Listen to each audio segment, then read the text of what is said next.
አድዋ የዓለም ታሪክ የቀለም መስመር የተቀየረበት የታሪክ መስቀለኛ መንገድ።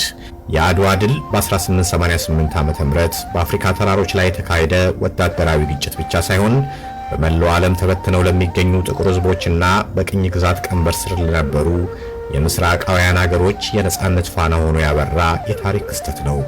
ይህ ድል አውሮፓውያን በበርሊን ኮንፈረንስ ያጸደቁትን ጥቁር ሕዝብ ራሱን ማስተዳደር አይችልም የሚለውን የዘረኝነት ትርክት በአጼ ምኒልክ የጦር ጥበብና በኢትዮጵያን ጀግንነት ሰባብሮታል። በምስልና በሰነድ እንደተረጋገጠው አጼ ምኒልክ የኢትዮጵያ ንጉሠ ነገሥት በሚል ሙሉ ስምና የሉዓላዊነት ማህተም ለአውሮፓ ኃያላን የላኳቸው ደብዳቤዎች ሀገሪቱ ጥንታዊ የማዕከላዊ አስተዳደር ስርዓትና የረቀቀ ዲፕሎማሲያዊ የነበራት መሆኑን በዓለም አደባባይ ያረጋግጠዋል። በተለይም የውጫሌ ውል አንቀጽ 17 አርቲክል 70 ላይ ጣሊያን የፈጸመችውን የትርጉም ማጭበርበር ምኒልክ በብልሃትና በቁርጠኝነት ውድቅ ማድረጋቸው ኢትዮጵያ በነጮች ሞግዚትነት የምትመራ ሳይሆን በራሷ የምትተማመን ሀገር መሆኗን ለዓለም አሳውቀዋል። ይህ ከአድዋ ተራሮች የተቀሰቀሰው የነጻነት ዜና አትላንቲክን ተሻግሮ እስከ ዋይት ሃውስ በመድረስ በአሜሪካ ጥቁሮች ዘንድ ወደ እናት ሀገር መመለስ ወይንም ባክ ቱ አፍሪካ የተሰኘውን መሲሐዊ ንቅናቄ እንዲወለድ ምክንያት ሆኗል። እንደ WED ቦይስ ያሉ ታላላቅ ምሁራንም አድዋን የጥቁር ሕዝብ አእምሮአዊ ነጻነት መጀመሪያ አድርገው እንዲመለከቱት አስገድዷቸዋል። ንዝረቱ በዚህ ብቻ ሳይወሰን እስከ ሩቅ ምስራቅ ጃፓን ድረስ በመዝለቅ የምስራቃውያን ኃይል ከምዕራባውያን የበላይነት እንዲላቀቅ የሞራል ስንቅ ሆኗል። ለዘመናዊው የፓን አፍሪካኒዝም እንቅስቃሴ ማዕፀን ሆና አዲስ አበባን የአፍሪካ መዲና እንድታደርግ ያስቻላት ያ አድዋ ላይ ፈሰሰው የጀግኖች ደምና በብር የተረጋገጠው ዲፕሎማሲያዊ ጽናት ነው።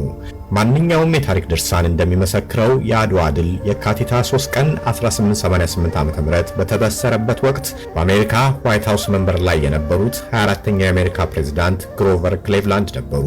ዓለም በአውሮፓ ኃያላን የቅኝ ግዛት ፖሊሲ ስር ተወጥራ በነበረችበት ወቅት በዋሽንግተን ዲሲ የሚገኘው ዋይት ሃውስ በአንድ ድንገተኛ ዜና ተናወጠ።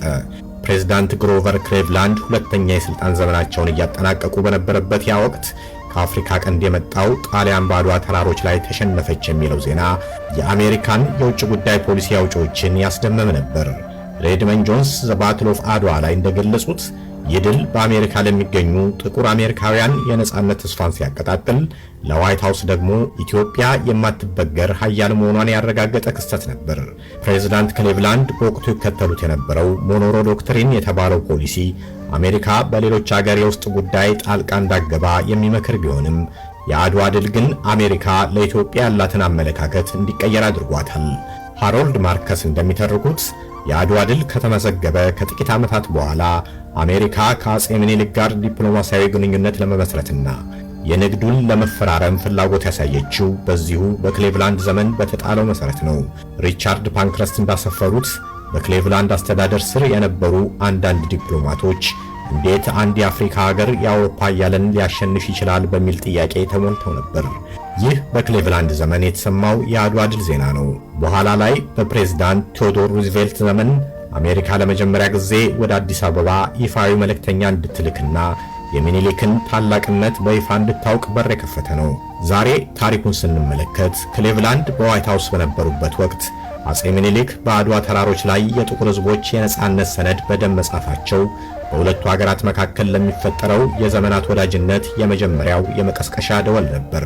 የአድዋ ድል ዜና ወዲያውኑ ከነጩ ቤተ መንግሥት በዘለለ ወደ ሕዝቡ ጆሮ እንደ ሰደድ እሳት ተዳረሰ። በ19ኛው ክፍለ ዘመን ማብቂያ ላይ በአሜሪካ ምድር የሚገኙ ጥቁሮች በጂም ክሮ የዘረኝነት ሕግጋቶችና በሊንቺንግ በግፍ መሰቀል ሰቆቃ ውስጥ በነበሩበት ያጨለማ ዘመን ከአትላንቲክ ውቅያኖስ ማዶ አንድ የብርሃን ቃል ተሰማ። እርሱም ኢትዮጵያ አሸነፈች የሚል ነበር። ሬድመንድ ጆንስ ዘ ባትል ኦፍ አድዋ በተሰኘው መጽሐፋቸው ላይ እንደገለጹት የአድዋ ድል ለአፍሪካ አሜሪካውያን ተራ ወታደራዊ ድል ሳይሆን እግዚአብሔር ለጥቁር ሕዝብ የሰጠው የነጻነት ምልክት ተደርጎ ተቆጠረ። ይህ ድል ነው ወደ እናት ሀገር መመለስ ወይንም ባክ ቱ አፍሪካ ለተሰኘው ንቅናቄ ታላቅ መንፈሳዊና ፖለቲካዊ ሞተር የሆነው። በወቅቱ የነበሩ ጥቁር አሜሪካውያን መሪዎችና የሃይማኖት አባቶች ኢትዮጵያ